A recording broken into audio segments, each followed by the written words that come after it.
Comment Candide rencontra son ancien maître de philosophie, le docteur Pangloss, et ce qui en advint. Candide, plus ému encore de compassion que d'horreur, donna à cet épouvantable gueux les 2 florins qu'il avait reçus de son honnête anabaptiste Jacques. Le fantôme le regarda fixement, versa des larmes et sauta à son cou. Candide effrayé recule. « Hélas !» dit le misérable à l'autre misérable, « ne reconnaissez-vous donc plus votre cher Pangloss ?»« Qu'entends-je ? Vous, mon cher maître ? Vous, dans cet état horrible ? Quel malheur vous est-il donc arrivé ? Pourquoi n'êtes-vous plus dans le plus beau des châteaux ? Qu'est devenue mademoiselle Cunégonde, la perle des filles, le chef-d'œuvre de la nature ? » ?»« Je n'en peux plus, » dit Pangloss. Aussitôt, Candide le mena dans l'étable de l'anabaptiste, où il lui fit manger un peu de pain, et quand Pangloss fut refait. « Eh bien, lui dit-il, Cunégonde ?»« Elle est morte, » reprit l'autre. Candide s'évanouit à ce mot.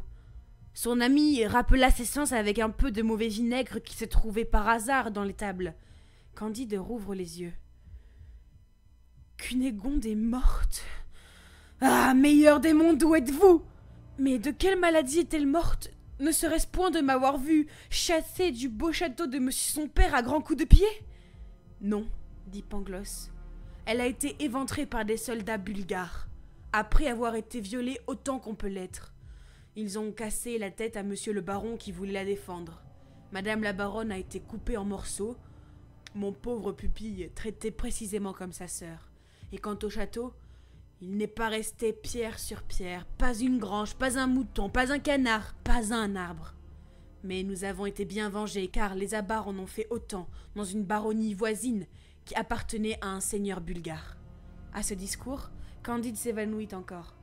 Mais revenu à soi et ayant dit tout ce qu'il devait dire, il s'enquit de la cause et de l'effet, et de la raison suffisante qui avait mis Pangloss dans un si piteux état. « Hélas, dit l'autre, c'est l'amour.